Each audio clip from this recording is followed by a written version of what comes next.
अस्सलाम वालेकुम everyone. M I audible? आप मुझे कोई एक बंदा चैट में बता दें।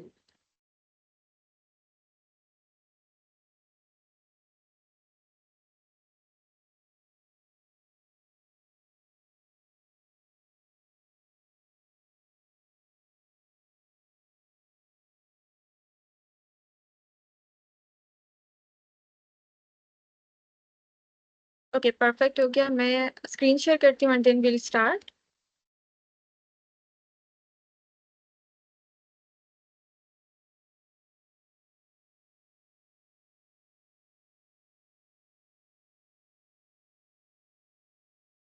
ओके, सो आज हमारी माइक्रोसॉफ्ट की जो 8 दिन माइक्रोसॉफ्ट के साथ शाम 8 बजे की सीरीज थी, उसका 8वां यानी कि आखिरी दिन है। And our topic is GitHub for SQL server pros, embracing open source collaboration. So, starting with my brief intro of mine, I am Zilifma, a front-end web developer, and I am currently working as a senior content writer at Kairos Cyber Technologies. So, सबसे पहले हम देखते हैं कि हमारे event में what will be the main things जो हम कवर कर रहे होंगे। तो हमारे इधर जो मेन हमारे टॉपिक में थी दो टेक्नोलॉजीज, एसक्यूएल और गेटअप। तो सबसे पहले हम उधर से स्टार्ट करेंगे। एसक्यूएल का हम लोग देखेंगे कि एसक्यूएल सर्वर हमारे पास क्या होता है। Then we'll move towards GitHub. मुझे दो टर्म्स गेट और गेटअप में इस पे मतलब पर्सनली मुझे बहुत ज़्यादा कंफ्यूजन थी and that's why I choose this topic, ताकि मेरी अपनी वो कंफ्यूजन दूर हो एंड देन और लोगों की भी। सो वील सी कि गेट क्या होता है और गेटअप क्या होता है। फिर हमारा जो मेन टॉपिक है कि इन दोनों के बीच में रिलेशन क्या है और क्यों जो एसक्यूएल सर्वर लोग यूज कर रहे हैं, डेटाबेस के रिलेटेड जो लोग हैं उन्हें गिटहब क्यों यूज करना चाहिए। देन वील मूव टुवर्ड्स के गिटहब का मेन काम होता है वर्जन कंट्रोल करना। तो एसक्यूएल सर्वर के रिलेटेड हमारे पास गिटहब में वर्जन कंट्रोल की क्या मेन कमांड्स हैं, किस तरह हम लोग उसे लेके चल रहे होते हैं, कि जो हम चेंजेस कर रहे हैं उस सब का वो ट्रैक रहता है, what are the main commands उनको देखेंगे। Then we'll have a topic branches. ये एक हमारे पास कॉन्सेप्ट है गिटहब से रिलेटेड, जो कि एक हमारे पास ओवरऑल इंटीग्रेशन को मेंटेन करता है। And at the end we have our conclusion. तो स्टार्ट करते हैं हम लोग कि what is SQL server. So जो एसक्यूएल सर्वर है वो हमारे पास एक रिलेशनल डेटाबेस मैनेजमेंट सिस्टम है कि जिसे माइक्रोसॉफ्ट ने डेवलप की है। और इसको डिज़ाइन करने का जो हमारा मेन पर्पस था वो ये था कि एक ऐसी जगह हो जहाँ पर हम एक स्ट्रक्चर्ड फॉर्मेट में अपने डाटा को स्टोर कर सकें, रिट्रीव कर सकें, ओवरऑल अपनी डाटा को मैनेज कर सकें। एसक्यूएल सर्वर हमारे पास जो नाम हमें बता रहे हैं कि इसके अंदर एसक्यूएल यानी कि स्ट्रक्चर्ड क्वेरी लैंग्वेज यूज हुई होगी। इसको यूज करने की वजह से इस जो सिस्टम है, ये जो सॉफ्टवेयर है, उसकी डाटा को मैनेज करने की एफिशिएंसी काफी ज्यादा इंक्रीज हो जाती है। एसक्यूएल सर्वर हमारे पास मेनली किन कंपोनेंट से बना हुआ है। The first one is database engine. तो ये वो कोर फंक्शनैलिटी है जो कि हमें एसक्यूएल प्रोवाइड करता है, जहाँ पे हम लोग डाटा को स्टोर करते हैं, उसे मैनिपुलेट कर रहे होते हैं, हम उसको सिक्योर बना रहे होते हैं। सेकेंड हमारे पास है SQL server management studio, SSMS. तो यहाँ पे हम लोग अपनी इंटीग्रेशन, हमारे पास एक एनवायरनमेंट होती है, इंटीग्रेटेड एनवायरनमेंट के, जहाँ पे हम एसक्यूएल सर्वर के इंफ्रास्ट्रक्चर को मेंटेन कर रहे होते हैं। Third we have SQL server agent. ये हमारे पास एक विंडोज की सर्विस होती है कि जिसके थ्रू हम लोग एडमिनिस्ट्रेटिव टास्क को मैनेज कर सकते हैं। ये जो एडमिनिस्ट्रेटिव टास्क होते हैं इनको हम लोग जॉब्स कह रहे होते हैं। सो डेटाबेस में जो एडमिनिस्ट्रेटर रोल के सारे टास्क होते हैं, या फिर कुछ हमारे पास जो रिपीटेटिव टास्क हमने करने होते हैं, लाइक फॉर एग्जांपल बैकअप्स, तो उन चीज़ों को हमारे पास ये डील कर रहा होता है। फोर्थ हमारे पास आ जाता है इंटीग्रेटेड सर्विसेज, एसएसआईएस। तो जो एंटरप्राइज लेवल पे हम लोगों ने डेटाबेस को, डाटा को मैनेज करना होता है, वो हमारे पास इसके थ्रू मैनेज हो रहा होता है। Fifth we have analysis services, SSAS. So ये हमें बताता है, एक हमारे पास एक एनालिसिस का टूल है ऑनलाइन के, जो हमें प्रोवाइड करता है ऑनलाइन एनालिटिकल प्रोसेसिंग और साथ डाटा माइनिंग, ये दोनों फंक्शनैलिटीज ये हमें प्रोवाइड कर रहा होता है। लास्ट एंड सिक्स्थ वन हमारे पास है रिपोर्टिंग सर्विसेज, एसएसआरएस। ये हमारे पास एक server based report generating software system है। नाउ कमिंग टू वर्ड कि हमारी जो सेकंड टेक्नोलॉजी थी हमारे टॉपिक में, गिट और गिटहब। सो गिट हमारे पास बेसिकली एक वर्जन कंट्रोल सिस्टम है। वर्जन कंट्रोल सिस्टम हमारे पास क्या होते हैं कि कुछ ऐसे सॉफ्टवेयर जो कि हमारे कोड में जो चेंजेस आ रहे हैं उनको ट्रैक करते हैं। फॉर एग्जांपल जैसे हमारा एक बैंक अकाउंट होता है, तो मैंने कब बैंक अकाउंट से कितने पैसे लिए, कितने मैंने डाले, कहाँ पे मैंने कैश निकाला है, ट्रांसफर किया ऑनलाइन, जो सारा रिकॉर्ड अगर मैंने वो देखना है तो मैं क्या लूंगी, मैं बैंक स्टेटमेंट अपनी लूंगी और उसमें सारा रिकॉर्ड सेव होगा कि कब क्या चेंजेस आए हैं मेरे अकाउंट में। सिमिलरली जो मैं एक प्रोजेक्ट के ऊपर काम कर रही हूँ, उसमें मैंने क्या चेंजेस किए, कब मैंने उसमें कोई नया कोड ऐड किया, कब मैंने पुराने कोड में से कुछ कट किए, मैंने उसमें कुछ चेंजेस किए, कुछ भी, उस पूरे का हमारे पास रिकॉर्ड रखता है गिट, यानी कि वर्जन कंट्रोल सिस्टम जो है वो हमारे पास उसका रिकॉर्ड रख रहा होता है। अब हमारे पास गिट एक पॉपुलर वर्जन कंट्रोल सिस्टम है और इसे हमारे पास यूज करने की जो कुछ 3-4 मेन बातें हैं वो यही है कि एक तो पॉपुलर, तो ऐसा नहीं है कि अगर आपको कोई मसला आ जाता है कभी तो आप अकेले उससे डील कर रहे हो, आपके पास एक वास्ट कम्युनिटी है जिससे आप you can seek out to them to get help. और आप सेकेंडली कि आप जब कंपनीज में जा रहे हो तो बहुत सारी कंपनीज क्योंकि उनके projects on the larger scale होते हैं तो गिट को यूज कर रही होती हैं टू मेंटेन देयर प्रोजेक्ट। तो आपको वहां पे एक एज रहेगा कि आप इस सॉफ्टवेयर से ऑलरेडी फेमिलियर हो। फिर हमारे पास ये फ्री है, so you don't have to pay a पेनी इसकी सर्विसेज को यूज करने के लिए। एंड एट द एंड हमारे पास ये स्केलेबल और एफिशिएंट होता है, ऐसा नहीं है कि हमारे पास ये किसी खाली छोटे प्रोजेक्ट के लिए अच्छा काम कर रहे हैं या बड़े प्रोजेक्ट के लिए काम कर रहे हैं, irrespective of the size of the project ये हमारे पास एफिशिएंटली काम करता है। सो प्राइमरीली हमें गिट क्या चीजें प्रोवाइड करे, दो चीजें हमें गिट देता है। एक हमारी हिस्ट्री को ट्रैक करता है, यानी कि अगर मैं एक वेब पेज बना रही हूँ, पहले एक हमने एग्जांपल देखी है अकाउंट से रिलेटेड, सो अगर हम कोडिंग से स्पेसिफिकली रिलेटेड एग्जांपल देखें तो अगर मैं एक वेब पेज बना रही हूँ, मैंने स्टार्ट में कुछ साइन अप अपनी फंक्शनैलिटी डाल दी, उसके बाद मैंने कुछ अब उसमें बटन्स ऐड कर दिए। नाउ आई वांट कि मैं उसके अंदर एक फॉर्म ऐड करूँ। जब मैंने आधा फॉर्म ऐड कर लिया है तो आई जस्ट रियलाइज कि नहीं, इस फॉर्म को ऐड करने के लिए मुझे अभी कुछ और रिसोर्सेस चाहिए या मेरा बहुत ज़्यादा टाइम लग जाएगा इसके ऊपर, एंड मैं आधे के बीच में अब चाहती हूँ कि नहीं, मैं इसे बाद में एंड पे देखूंगी, मैं पहले अपना कुछ और वर्किंग कर लेती हूँ। तो अब मेरे पास यहाँ पे दो ऑप्शंस हैं कि एक तो मैं अगर मैन्युअली में सब कुछ कट करूँ जो मैंने अभी ऐड किया बटन्स के बाद फॉर्म के लिए, तो अगर तो आप अपने प्रोजेक्ट पे एक स्मॉल लेवल के ऊपर काम कर रहे हो तो दैट्स परफेक्ट, आपको कर सकते हो, आपके एक या दो लाइंस फाइल्स में कोड होगा जिसमें चेंजेस होंगे, तो वो आप कर सकते हो। लेकिन जब आप बड़े लेवल के ऊपर काम कर रहे होते हो तो इट गेट्स रिस्की, हो सकता है आप कुछ ऐसा पीस ऑफ कोड को कट कर दो कि जो आपकी पुरानी फंक्शनैलिटी से रिलेटेड हो और वो अल्टीमेटली आपकी पिछली फंक्शनैलिटी सही से काम नहीं करेगी उसको कट करने की वजह से। या फिर हो सकता है कि आप इस जो अभी आपने नया कोड लिखा है उसमें आप कुछ ऐसा छोड़ दो कि जिसकी वजह से ओवरऑल जो वेब पेज आपका बाद में काम कर रहा होगा वो उसका पूरा बिहेवियर सही से काम नहीं कर पाएगा, इस एक कुछ लूप होल रह जाने की वजह से। तो इस यहाँ पे हम लोग फिर ऑटोमेटेड टूल्स की तरफ जाते हैं जो कि हमारे पास वर्जन कंट्रोल सिस्टम्स होते हैं।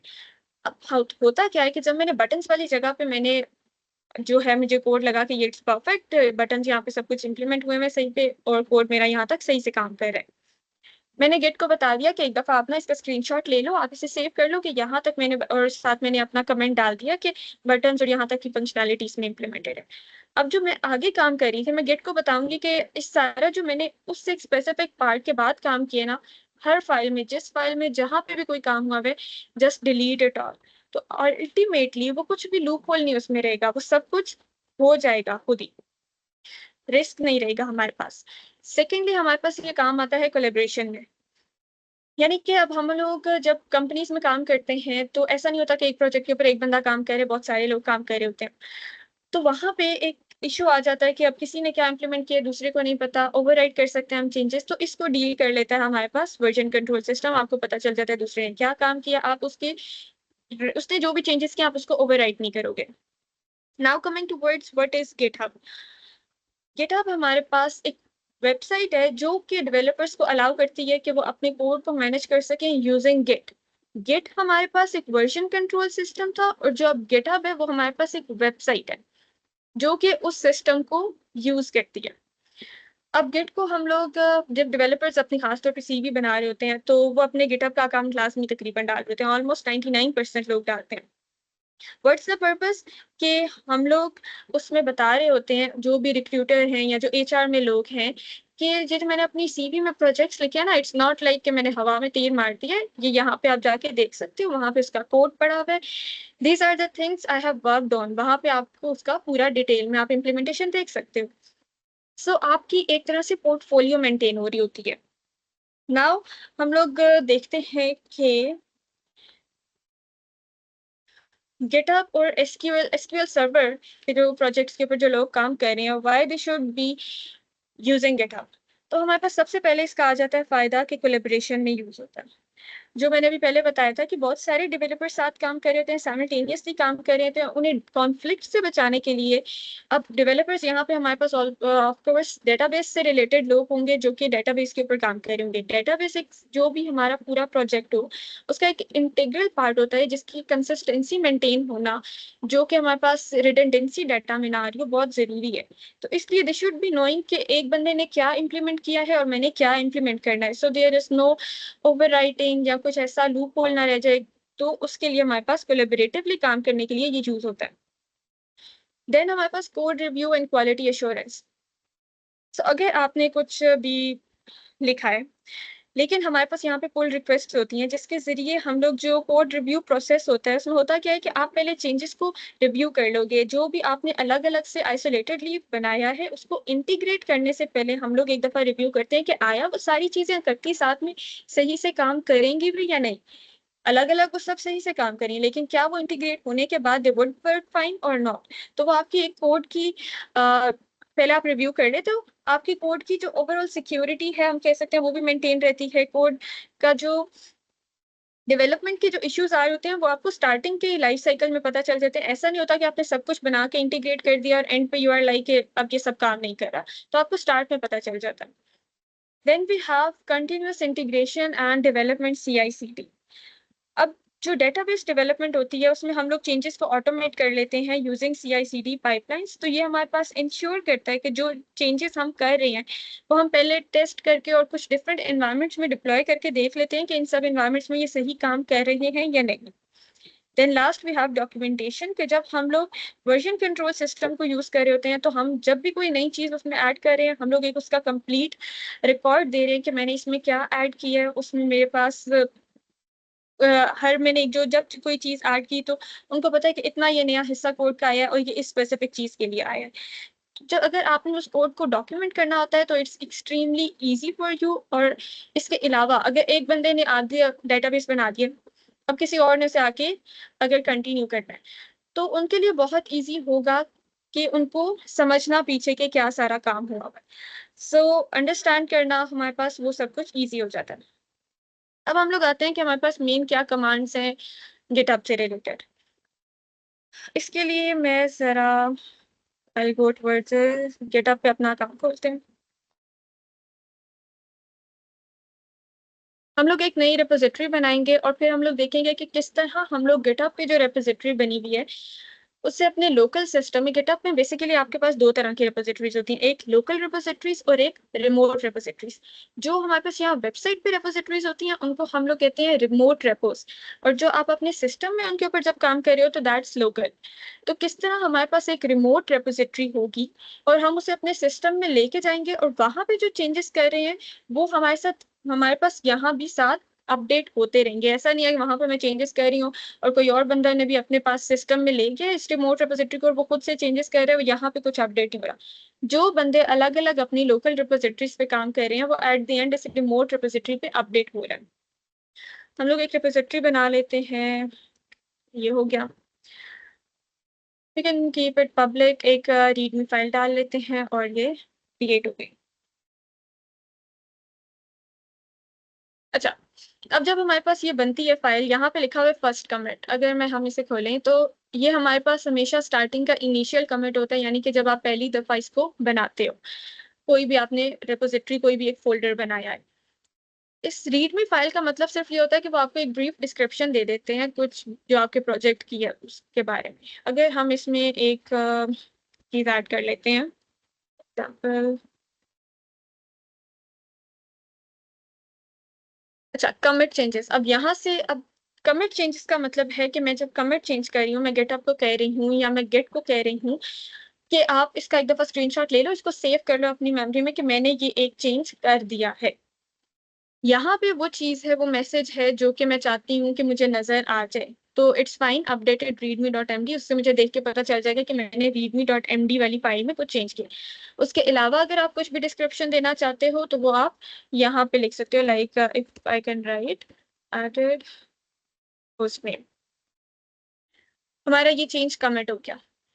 जब हम रिमोट रेपोजिटरी को कमिट कर रहे होते हैं तो वो वन स्टेप प्रोसेस होता है कि सिंपल मैंने कमिट का उधर बटन दबाया था और वो कमिट हो गया, वो चेंज उसने सेव कर लिया। लेकिन जब हम लोकल के ऊपर उसके करेंगे तो हम देखेंगे कि वो टू स्टेप प्रोसेस होता है। अच्छा, अभी हम यहाँ पर आते हैं तो पहले यहाँ पे लिखा हुआ था वन कमिट, अब ये ऑटोमेटिकली टू कमिट पे हो गया क्योंकि हमने दूसरा चेंज किया है और ये यहाँ पर आ गया अपडेटेड readme.md। और अगर मैं इसे होवर कर रही हूँ तो वो हमें नीचे जो मैंने डिस्क्रिप्शन डाली थी उसने बता दिया एडेड होस्ट नेम। सो अब इसको क्लोन की तरह करते हैं। हम लोग जब अपने लोकल एनवायरनमेंट में उसे लेके जाना होता है तो बेसिकली हम उन्हें क्लोन कर रहे होते हैं। कोड वाले उसको हम क्लिक करेंगे, HTTP सिंपलेस्ट जो हमारे पास वे है क्लोन करने की वो ये है कि आप इसका HTTP वाला कोड को कॉपी करो एंड लेट मी ओपन। मैंने एक फोल्डर बना लिया था गिट डेमो के नाम से।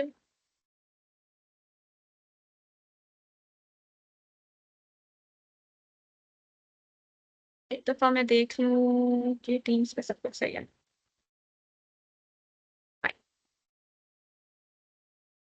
ओके,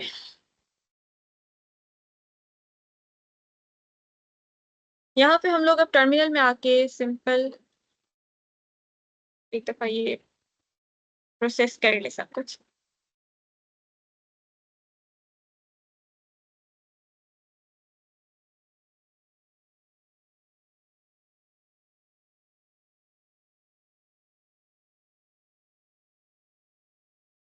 ओके, हम लोग यहाँ पे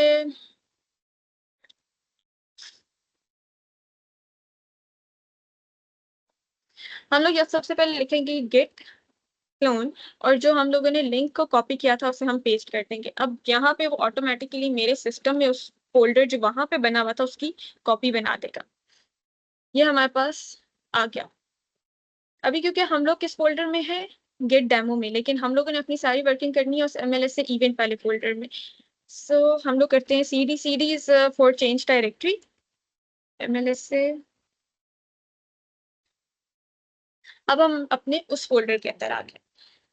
अगर इस फोल्डर में मैं लिखती हूँ LS तो LS मुझे क्या करेगा, इस फोल्डर में जितनी फाइल्स पड़ी हैं उन सबके नाम दे देगा। हमारे फोल्डर्स में होती हैं दो किस्म की फाइल्स। एक हमारे पास होती हैं विजिबल फाइल्स जो कि मैं सिंपली देख सकती हूँ, जैसे अभी मैंने यहाँ पे लिखा तो ये readme.md फाइल आ गई। लेकिन कुछ हमारे पास होती हैं हिडन फाइल्स, वो फाइल्स होती हैं जो कि हम लोग सिर्फ टर्मिनल से एक्सेस कर सकते हैं। उनको देखने के लिए हम लोग लिखते हैं ls माइनस कोर्स। अब यहाँ पे एक और हमारे पास फाइल शो होगी है डॉट गेट। तो बेसिकली वो सारे फोल्डर्स के जिनको गेट ट्रैक कर रहा होता है उसमें हमारे पास ये डॉट गेट वाली फाइल होती है। ओके, सो हमें पता चल गया कि ओके इसकी गेट ट्रैक कर रहा है वो सब कुछ। अब अगर एक हमारे पास जो सेकंड कमांड होती है, अगर ये देखना है कि क्या हमारा जो भी फोल्डर है वो अप टू डेट है, उसमें कुछ चेंजेस ऐसे तो नहीं है कि जो मैंने चेंज किया है लेकिन मैंने अभी तक गेट को नहीं बताया कि इसका स्क्रीनशॉट ले लो, इसको सेव कर लो। तो उसके लिए हम यूज करते हैं गेट स्टेटस। इसने मुझे बता दिया कि आप मुझे ब्रांच बता दिया मैं किस ब्रांच पे हूँ, ब्रांचेस को हम लोग एंड पे देखते हैं। दूसरा मुझे उसने बता दिया है कि कुछ भी कमिट करने के लिए नहीं है, आपका ट्री क्लीन है। ट्री यानी कि जो हमारे पास वर्किंग वो सारी डायरेक्टरी होती है। अब मैं जाती हूँ इस रीडमी फाइल में और मैं ऐड कर देती हूँ आर्टन।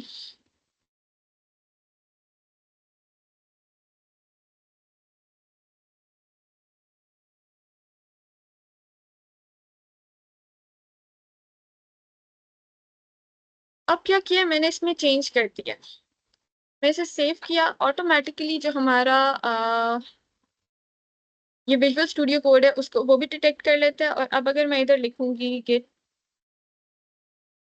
स्टेटस तो मुझे इसने बता दिया कि आपकी readme.md वाली फाइल जो है वो मॉडिफाई हुई है, यानी कि उसमें कुछ चेंजेस हुए हैं। जो हमारे पास उधर लोकल रिपोजिटरी जो रिमोट रिपोजिटरी है उसमें जो फाइल पड़ी हुई है, जो कोड पड़ा हुआ है, उससे आपकी इस लोकल रिपोजिटरी में जो चीजें पड़ी हुई हैं वो चेंज है। अब अगर एक और चीज कर लेते हैं, हम इधर ही एक और फाइल ऐड कर लेते हैं। index.html बना ली, कोई भी आप इसमें फाइल बना सकते हो, सिंपल एक पैराग्राफ डाल देते हैं।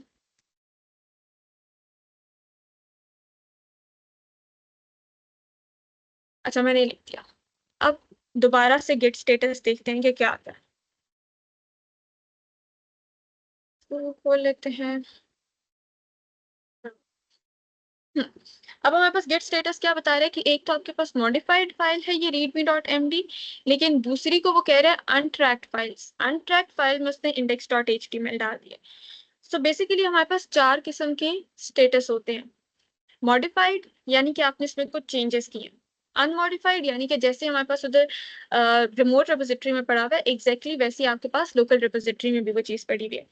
Then we have untracked. Untracked का मतलब होता है कि गेट को पता ही नहीं है कि ये फाइल एग्जिस्ट करती है, क्योंकि हम लोगों ने जो वहां पे कोड लिया था अभी तक हमने उसमें ये फाइल नहीं थी, और उसके बाद जब से हमने ये डाली है हमने तब के बाद से गेट को नहीं बताया कि आप इस चीज को सेव कर लो। तो अनट्रैक्ड यानी कि उसको पता ही नहीं है कि ये फाइल अभी एग्जिस्ट करती है। सेकेंड और लास्ट हमारे पास होता है स्टेज्ड। स्टेज्ड हमारे पास फाइल होती है, मैंने आप लोगों को स्टार्ट में बोला कि हमारे पास जब हम लोकल में काम कर रहे होते हैं तो कमिट करने का होता है टू स्टेप प्रोसेस। तो उसे हम पहले ऐड करते हैं और फिर हम उसे कमिट करते हैं। जब हम एक चेंज को ऐड कर दें तो वो हमारे पास स्टेज्ड वाले स्टेटस पे चला जाता है, और उसके बाद जब हम कमिट कर देंगे तो वो खत्म हो जाएगा सब कुछ। तो हम लोग सबसे पहले इसको ऐड करते हैं। ऐड करने का हमारे पास क्या तरीका है, सिंपल हम लिखेंगे गेट ऐड जिस फाइल को आपने ऐड करना है index.html। तो ऐड हो गई। अब मैं अगर गेट स्टेटस देखूंगी तो वो मुझे क्या कह रहे हैं, index.html को इसने ग्रीन कर दिया और उसने मुझे बता दिया कि अब इसे आपने कमिट करना है। वो स्टेज्ड वाली जगह पर आ गई है लेकिन अब वो अनट्रैक नहीं रही। लेकिन ये जो readme.md वाली फाइल है वो अभी भी मॉडिफाइड है क्योंकि मैंने उसे ऐड नहीं किया। अब क्या मैं एक एक फाइल को, मतलब मैं अगर बहुत बड़े प्रोजेक्ट पे काम कर रही हूँ तो बहुत सारी फाइल्स में चेंजेस हो रहे होंगे। एक एक करके मैं सब फाइल्स को तो ऑफ कोर्स ऐड नहीं कर सकती। So we have a thing कि हम गेट ऐड, उसके बाद हम डॉट ऑपरेटर लगा देंगे और आपकी सारी फाइल्स ऐड होती हैं। अब मैं अगर गेट स्टेटस करूँ तो दोनों फाइल्स हमारे पास स्टेज्ड वाली जगह पर आ गई हैं। अभी हमने इन्हें कमिट करना है लेकिन स्टेज हो गई हैं। कमिट करने के लिए आप सिंपल करते हो गेट कमिट -m। -m के बाद आप इन्वर्टेड कॉमास में आप बता देते हो आपने जो भी मैसेज, जैसे हम लोगों ने जब हम रिमोट में काम कर रहे थे तो वहां पे एक लिखा था सामने मैसेज अपडेटेड readme.md जो सामने शो हो रहा था। तो आप उसी तरह यहाँ पे एक मैसेज बताते हो, और मैसेज ये वाला हमेशा हमें एक मीनिंगफुल मैसेज रखना चाहिए कि जिससे मैं अगर बाद में देखूं तो मुझे पता चल जाए कि मैंने कोड में उस वक्त क्या चेंज किया था। सो अब यहाँ पे हम लिख सकते हैं added index.html। हमारे पास ये कमिट हो गई है। कमिट हो गई यानी कि गेट को पता चल गया कि ठीक है ये सब कुछ था और उसने उससे सब कुछ को सेव कर लिया अपने पास। अब इस चेंजेस को, ये चेंजेस मेरे पास लोकल रिपोजिटरी पे हो गए हैं लेकिन ये वहां पे वेबसाइट पर भी शो हों, इसके लिए जरूरी होता है मुझे इसे पुश करना पड़ेगा। तो गेट पुश ओरिजिन में, अब जरा इस कमांड को एक दफा देख लें। बाकी सब में तो ऐड और वो सारी सीधी सीधी चीजें थी, इसमें ओरिजिन जो होता है हमारे पास जब रिमोट रेपोजिटरीज होती हैं, बहुत सारी रिमोट रेपोजिटरीज हैं, जिस रिमोट रेपोजिटरी से मैंने उसको कॉपी किया है क्लोन किया उसको हम लोग ओरिजिन कह रहे होते हैं। मेन जो है ये हमारी ब्रांच होती है। जैसे हम लोगों ने शुरू में जब स्टेटस देखा था तो उसने हमें बताया था कि आपकी ब्रांच, यहाँ पे भी हमने स्टेटस देखा तो उसने बताया ब्रांच मेन है। तो जिस ब्रांच में आप होते हो आप उस वक्त पुश के साथ उस ब्रांच का नाम लिखते हो। It will take a while और ये हमारा वहां पर अपडेट हो जाएगा। अब हम जरा यहाँ पर आते हैं और इसको रिफ्रेश करते हैं। ये जो index.html मैंने डाली थी वो हमारे पास यहाँ पे शो हो गई है, और अब यहाँ पे कमिट 3 हो गए हैं। एंड ये एडेड index.html जो हम लोगों ने अभी उधर अपनी लोकल रिपोजिटरी में जो मैसेज साथ लिखा था वो यहाँ पर शो हो गया। तो कोई बंदा बेशक अपनी लोकल रिपोजिटरी में कहीं पे भी काम करे उसने अपना अपडेट कर दिया अपनी इस रिमोट रिपोजिटरी में, ताकि बाकियों को पता चल जाए कि ये चेंज हो गया है। नाउ व्हाट इफ कि मैं अपना एक फोल्डर डायरेक्ट बनाती, मैं फोल्डर डायरेक्ट बना अपने सिस्टम में रही हूँ and then I want to take it to GitHub website. तो हम लोग इधर आते हैं और शुरू करते हैं, एक फोल्डर बनाते हैं। मैं इससे लोकल नाम दे देते हैं।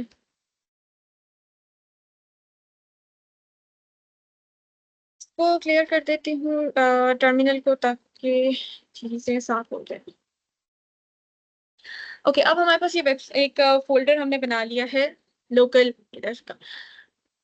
अब सबसे पहले अगर मैं इसमें एक फाइल बना लेती हूँ, index.html ही बना लेती हूँ।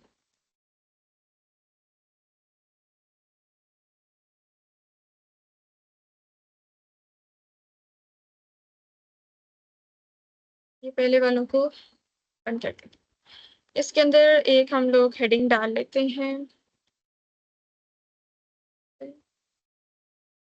ओके, अब अगर मैं इस फोल्डर को देखूं, अच्छा अभी हम लोग किस फोल्डर में है, MLS से इवेंट वाला जो हम लोगों ने अभी पहले जिसके ऊपर हम सारी वर्किंग कर रहे थे। तो हमें अपने इस फोल्डर में अभी फिलहाल हमें अपने दूसरे वाले लोकल वाले फोल्डर में आना है। सबसे पहले हम एक दफा बैक ट्रैक करेंगे, हम अपने मेन फोल्डर पे जाएंगे। इसके लिए क्या होता है, CD एंड डॉट डॉट। अब यहाँ से हम लोग अपने जो भी हमने फोल्डर बनाया है उसमें आ जाएंगे। ओके, अब हम इसमें आ गए। अब मैं इसकी अगर सारी फाइल्स को देखूं तो LS मैंने क्या, और सिंपल ये हमारे पास इंडेक्स वाली फाइल है। और इवन हिडन फाइल्स को भी हम लोग देख लेते हैं कि क्या कोई है। तो कोई हिडन फाइल नहीं है, सिंपल ये वाली है। डॉट गेट की फाइल नहीं है, इसका मतलब अभी से गेट ट्रैक नहीं कर रहा। ओके, गेट को इनिशियलाइज कराना पड़ेगा हमें। हम लिखते हैं गेट इनिट। अब इसमें गेट इनिशियलाइज हो गया है। अब अगर मैं LS माइनस फोर्स करती हूँ तो डॉट गेट वाली फाइल हमारे पास यहाँ पर शो हो रही है। अब हमें इससे, क्योंकि हमने अपनी लोकल रिपोजिटरी से इसे रिमोट रिपोजिटरी में लेके जाना है, तो हमें यहाँ पे एक नई रिपोजिटरी बनानी पड़ेगी कि जिसमें मैं चाहती हूँ कि वो वाला सारा कोड यहाँ पर आए। तो हम लोग यहाँ से जाते हैं योर रिपोजिटरीज और एक नई बना लेते हैं। को नाम दे देते हैं MLS से local.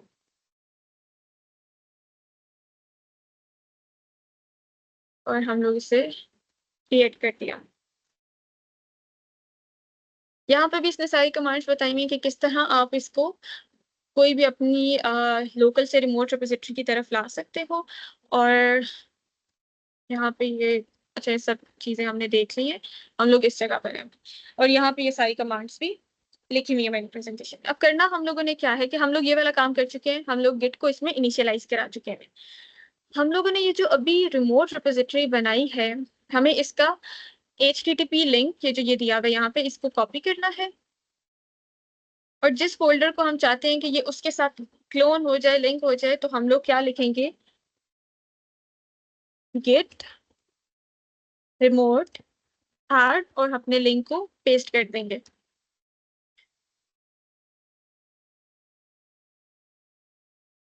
Oh, I just forgot origin. Get remote add origin और हेडिंग। अच्छा, यहाँ पे हम जो origin लिख रहे हैं ना, जैसे हम लोगों ने लास्ट टाइम अभी जो पिछले हम काम कर रहे थे उसमें हम लोग लिखी थी एंड पे स्टेटमेंट गेट पुश वाली, उसमें हमने origin लिखा था। अगर मैं यहाँ पे origin के अलावा कोई और नेम लिख देती हूँ तो डिफरेंस सिर्फ ये आएगा कि मैं लिख सकती हूँ, बट फिर मुझे जो एंड पे पुश वाली कमांड लिखनी होगी उसमें भी मुझे ओरिजिन की जगह वही चीज यूज करनी होगी जो मैं यहाँ पे मेंशन करूंगी। बट बाय कन्वेंशन हम लोग ओरिजिन ही लेके चल रहे होते हैं। अब इसे एंटर करते हैं, ये हमारे पास उसके साथ लिंक हो गई। इसको क्लियर कर देते हैं सब कुछ ताकि जगह खाली हो जाए। अब हम लोग क्या करें, अगर हम लोग चेक वेरीफाई करना चाहते हैं कि हमारी ये जो, उससे पहले हम लोग एक दफा देखते हैं LS माइनस फोर्स। तो ये गेट वाला वो सब कुछ हो है। अब अगर मैं देखना चाहती हूँ कि ये वाली जो अभी मैंने ये फोल्डर बनाया है ये कौन सी रिमोट रिपोजिटरी के साथ लिंक्ड है, उसको वेरीफाई करना रिमोट रिपोजिटरी को, तो उसके लिए हमारे पास कमांड होती है गेट रिमोट -p। इसने मुझे क्या बता दिया, फेच और पुश दोनों के लिए ये हमारे पास ओरिजिन, और ये लिंक है हमारे पास वो जो MLSE की हमने लोकल रिपोजिटरी अभी MLSE लोकल नाम की बनाई है। नाउ आफ्टर दिस, अगर मैंने अपनी अच्छा, अब एक चीज मैंने बतानी है कि हमारे पास यहाँ पे जो आपकी बाय डिफॉल्ट ब्रांच चल रही होती है दैट्स मेन ब्रांच। इससे पहले इसे हम लोग मास्टर ब्रांच कहते थे, लेकिन क्योंकि इंग्लिश में मास्टर वर्ड को थोड़ा सा इस तरह देखा जाता है लाइक मास्टर एंड सर्वेंट वाली फॉर्म में, सो उन्होंने फिर मास्टर से उसे मेन में कन्वर्ट कर दिया था। और अब हमारी, अगर मैं गेट स्टेटस लिखती हूँ तो वो मुझे बताता है कि अभी ये हमारे पास, क्योंकि वो अनडिफाइंड और ट्रैक वाली वो चेंजेस मैंने किए और वहां पे भी वो अपडेटेड नहीं है, तो इसलिए ये शो है। आप अभी ये देखें कि ये हमारे पास मास्टर ब्रांच उसने मुझे बता दिया ऑन ब्रांच मास्टर। लेकिन हमने अभी, मैंने आपको क्या बताया कि हमारे पास होती क्या है कि मेन ब्रांच पे आपको होना चाहिए। तो we'll change it to main. उसके लिए हमारे पास क्या कमांड होती है, गेट ब्रांच -m मेन। अब वो इस मास्टर जो भी हम जिस भी अभी ब्रांच पे हैं उसका नाम चेंज कर देगा मेन से। अब अगर मैं गेट स्टेटस लिखूं तो ऑन ब्रांच मेन, मास्टर पहले थी और अब वो हमारे पास मेन हो गई है। अब एक दफा हमने जो चेंजेस वगैरह किए हैं उनको कमिट कर लेते हैं। गेट ऐड, सब कुछ ऐड हो जाए। गेट कमिट -m और इसको लिख देते हैं हम लोग इनिशियल कमिट। ओके, अब ये हमारे पास कमिट हो गई। इसके बाद हम इसे पुश करते हैं, गेट पुश ओरिजिन में। अब ये वही बात है कि आपने मेन जो हमारे पास अभी ब्रांच हमने अगर मास्टर ही नाम रखा होता, मेन पे ना कन्वर्ट किया होता, तो हम यहाँ मेन की जगह मास्टर लिखते। ओरिजिन अगर मैंने शुरू में जब मैं इसे लिंक कर रही थी यहाँ पर पेरेसेट, मुझे अभी मिल नहीं रहा, बट जब वो स्टार्ट में मैं उसे लिंक कर रही थी तो वहां पे अगर मैं ओरिजिन के अलावा उसे कोई और नाम देती तो फिर मुझे यहाँ पे भी वो लिखना पड़ता। अभी ये हमारे पास पुश हो गया। अगर हम इसको रिफ्रेश करें तो मैंने जो वहां पे अपने लोकल कंप्यूटर में बनाई थी वो सारी चीजें यहाँ पर शो होना शुरू हो गई और साथ इनिशियल कमिट लिखा हुआ है। पहला कमिट है ये, इसके अलावा अभी तक इसमें हमने कोई चेंजेस नहीं किए हुए थे। और ये वहां पर, और वो index.html वाली फाइल ये आगे जिसके अंदर वो h1 पड़ी है। तो इस तरह हम लोग अपनी लोकल रिपोजिटरीज को भी ला सकते हैं और अपनी रिमोट रिपोजिटरी को अपने लोकल सिस्टम में भी लेके जा सकते हैं। यहाँ पे एक हमारे पास ओवरव्यू है पूरे वर्कफ्लो का। हो क्या रहा है कि हमारे पास जो भी सिंपल हमने रिपोजिटरी एक बनाई हुई है जिसमें हमने एसक्यूएल का काम करना है, क्योंकि हम लोग एसक्यूएल के साथ कह रहे थे, हम उसको सिंपल क्लोन करेंगे और अपने लोकल सिस्टम में ले आएंगे। लोकल सिस्टम में आपने जो भी नई फाइल ऐड करनी है वो आपने बनाई और वो आपने इसके अंदर ऐड कर दी। पहले आपने ऐड करनी है, उसके बाद आपका फिफ्थ ये स्टेप है कमिट करने वाला। जब आपने ऐड और कमिट दोनों कर दिए तो आप उसे सिंपल पुश कर देते हो। सो दिस इज पूरा जो एक वर्क फ्लो है हमारा। अब अपनी लास्ट चीज की तरफ आ जाते हैं, ब्रांचेस। ब्रांचेस हमारे पास क्या होती हैं कि जिस तरह हमने कहा कि कोलेबोरेटिव इन्वायरमेंट में हमारे पास ये काम कर रहा होता है ज्यादा, कि हमारे पास बहुत सारे डेवलपर्स काम कर रहे हैं तो वो आइसोलेटेडली हर बंदा अपना काम कर ले, उसके बाद हम उसे इंटीग्रेट कर लेंगे। तो हम क्या करते हैं कि हम हर एक की एक अलग ब्रांच बना देते हैं। जो एक डिफरेंट काम हो रहा है उसको हम लोग एक डिफरेंट ब्रांच में दे देते हैं। ये एक हमारे पास मास्टर, क्योंकि स्टार्टिंग में इसका नाम मास्टर था तो ये भी मास्टर इधर लिखा हुआ है बट इट्स नाउ मेन। और जो हम लोगों ने अलग फीचर्स ऐड करने हैं हम उनको ब्रांचेस बनाते जाते हैं। एट द एंड हम उन सब ब्रांचेस को मर्ज कर लेते हैं और हमारे पास वो फिर से हमारी एक मेन वाली ब्रांच में सेट रह जाता है सब कुछ। तो इसके लिए हमारे पास कुछ कमांड्स हैं जिनको अभी हम लोग देखते हैं। सबसे पहले जब भी हम लोग गेट स्टेटस करते हैं तो वो हमें हमारी ब्रांच का हमें बता देता है कि कौन सी ब्रांच में आप। इसको क्लियर करते हैं। अगर हम लोगों ने कोई नई ब्रांच अभी हमारे पास, क्योंकि इसमें कोई हमारे पास ब्रांच और नहीं बनी हुई, अगर आपके पास ऑलरेडी कोई ब्रांच नहीं बनी हुई और आप चाहते हो कि नई ब्रांच बन जाए तो यू मेक हमारे पास उसके लिए जो कमांड है वो है गेट चेकआउट। चेकआउट जैसे हम लोग होटल्स वगैरह में भी चेकआउट होता है ना, लाइक आप निकल रहे हो उससे, तो हम हमारे पास चेकआउट बता रहे हैं कि जो नई कमांड जो नई ब्रांच बनेगी हम इस ब्रांच से निकल के उस ब्रांच में चले जाते हैं। जैसे हम कोई ब्रांच बनाते हैं हम डायरेक्टली पहले उसमें चले भी जाते हैं। फिर आपको चेंज करना हो तो आप चेकआउट कर सकते हो उससे और दूसरी ब्रांच में चले जाओ। गेट चेकआउट, और जो नाम की आपने ब्रांच बनानी है आप वो नाम दे दो। अब ये हमारे पास गेट, ये जो ऊपर मैंने कमांड लिखी है वो तब हमारे पास होती है जब ऑलरेडी उस नाम की कोई ब्रांच हमारे पास एग्जिस्ट करती है। जब हम पहली दफा बना रहे होते हैं तो हम -b उसके पीछे लिखते हैं। अब ये हमारे पास ब्रांच बन गई और हम उसके ऊपर स्विच भी कर गए हैं।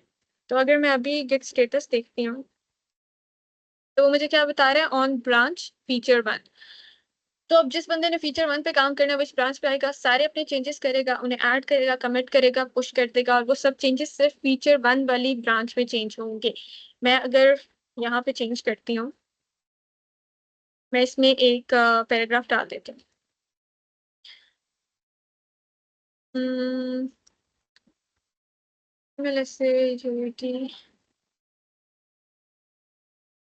ओके, मैंने यहाँ पे पैराग्राफ डाल दिया।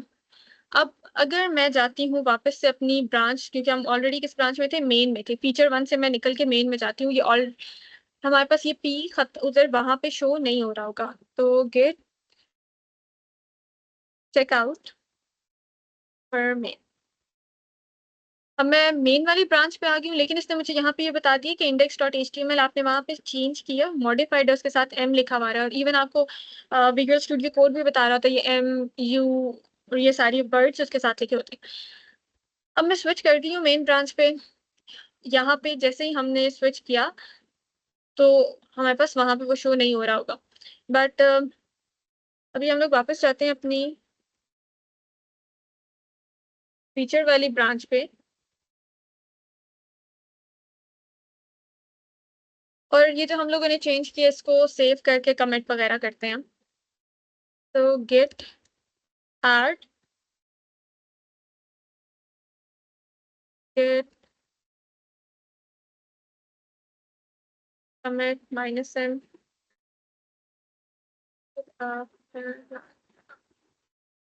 ये हम लोगों ने कमेंट कर लिया। और इसके बाद हम लोग अब इधर जो गेट की पुश की कमांड लिखूंगी, तो गेट पुश ओरिजिन, लेकिन अब मैं इसके आगे मेन नहीं लिखूंगी, मैं इसे फीचर लिखूंगी, फीचर 1 जो मैंने उस ब्रांच को नाम दिया है। तो अब ये मेरी उस ब्रांच में, उस स्पेसिफिक ब्रांच में ये सब कुछ वो उधर पुश कर देगा।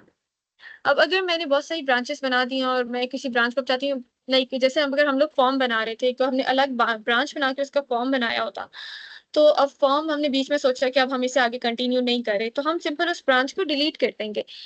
तो उसके लिए हम क्या करते हैं, अभी मैं एक और ब्रांच बना लेती हूँ, चेकआउट -b फीचर 2। अब इसे फीचर 2 हम लोगों ने कह दिया। अब फीचर 2 में मैं ऑलरेडी स्विच कर गई। जब आप एक ब्रांच के ऊपर होते हो उस वक्त उसके अंदर काम कर रहे हो आप उसको चेंज नहीं कर सकते, आप उसको डिलीट नहीं कर सकते, सॉरी, चेंज कर सकते हैं, डिलीट नहीं कर सकते। तो अगर मैं डिलीट की, हमारे पास कमांड क्या होती है, अगर मैं इधर, क्योंकि मैं अभी फीचर 2 पे हूँ ना, मैं अटेम्प्ट करती हूँ इसको डिलीट करने का, तो वह हमें एरर शो कर देगा। सिंपल जो बनाने वाली कमांड होती है उसमें -b होता है, इसमें हम -d ऐड कर देंगे, और बाकी गेट ब्रांच -d और साथ फीचर 2 हम उसी तरह ब्रांच का नाम। तो उन्होंने मुझे एरर दे दी है कि आप उसको डिलीट नहीं कर सकते क्योंकि अभी आप उसके ऊपर काम कर रहे हो। तो मैं पहले अगर फीचर 1 पे चली जाऊं या मेन पे चली जाऊं, उनमें से किसी भी एक ब्रांच पे चली जाऊं, वहां से मैं फीचर 2 को डिलीट कर सकती हूँ। तो जरा चेकआउट करते हैं,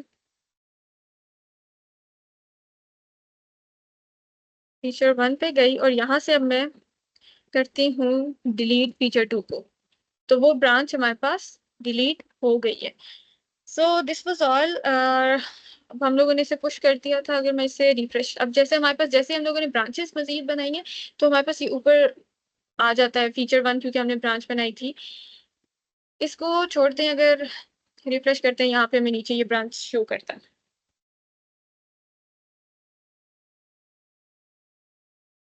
अब हम लोग फीचर 1 वाली ब्रांच में आ गए। हमने फीचर 1 में चेंज किया था, अगर हम इसके index.html में जाते हैं तो ये हमारे पास वो 7 पैराग्राफ शो कर रहा है, लेकिन हमारी दूसरी ब्रांच में ये जो भी इधर मैंने चेंजेस किए थे वो उस पर शो नहीं कर रहा होगा।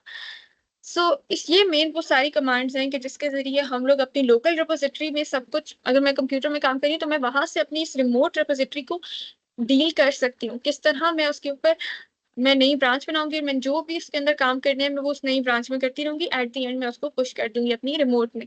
अगर मैंने ऑलरेडी फोल्डर बनाया ही अपनी लोकल रिपोजिटरी पे है, तो मैं उसको अपनी रिमोट पे बाद में लेके जा सकती हूँ, और अगर मैंने रिमोट में पहले बनाया तो मैं उसे अपनी लोकल रिपोजिटरी, लोकल सिस्टम में ला सकती हूँ। इसको हम इन सारी कमांड्स के जरिए, ये जो हमारे पास पुश, ऐड, कमिट और स्टेटस है, इन सब चीजों से, और फिर ये जो ब्रांचेस के कमांड्स हैं हमारे पास, और जो पूरा ये कोलेबोरेशन में काम कर रहा होता है वो इनसे हो रहा होता है। Now just to end it, तो गिटहब और एसक्यूएल सर्वर प्रोजेक्ट्स हैं वो हमारे पास इसलिए यूज उन दोनों को इकट्ठा करना चाहिए क्योंकि गिटहब हमारे पास एक पूरा स्ट्रीमलाइन तरीके से हमारे कामों को लेके चलता है। हमारे पास डुप्लीकेशन, डाटा डुप्लीकेशन का मसला उस तरह नहीं आएगा। हमारे पास ये नहीं होगा कि किसी ने कोई चेंजेस किया, किसी को पता नहीं था कि वो चेंजेस हुए हुए थे। इस तरह के जो सारे मसले, अगर आप आइसोलेटेडली सिर्फ काम कर रहे हो तो वो अराइज हो सकते हैं।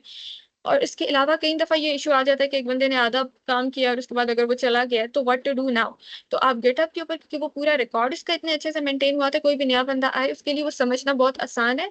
तो आपके लिए फ्यूचर में कोई मसला नहीं होगा अगर एक बंदा आपको छोड़ के चला जाता है। So this was all from my side. अब अगर किसी का कोई क्वेश्चन है तो you can ask in the chat box, या आप लोग हैंड रेज़ कर ले कोई।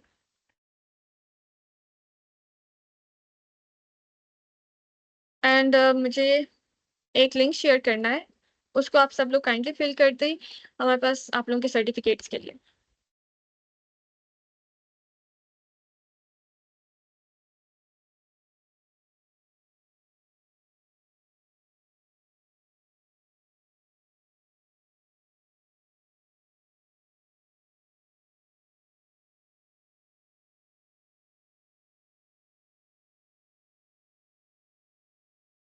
मैंने लिंक सेंड किया है, इसको आप सब लोग एक दफ़ा काइंडली फिल आउट कर दें ताकि आप लोगों को सर्टिफिकेट्स आप लोगों के भेज दिए जाएँ।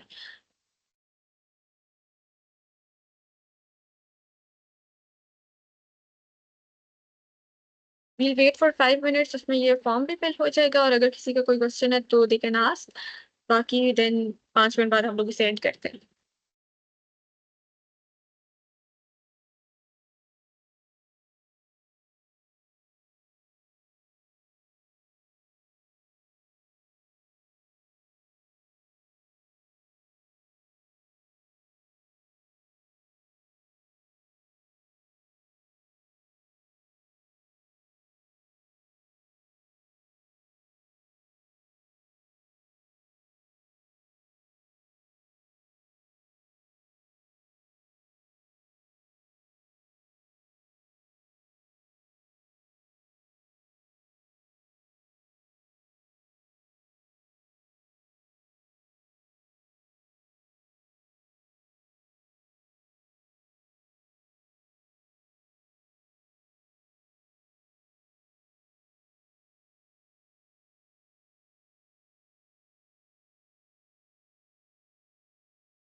सो I guess there are no questions and thank you सबकी जो इन्होंने एप्रिसिएट की है। आई काइंड हो गया मेरा। सो एप्रिसिएशन के लिए सबका थैंक यू। और आप लोग फॉर्म एक दफ़ा लाज़मी फिल कर दें। So you all get your certificates and other than that, it's just end of this session.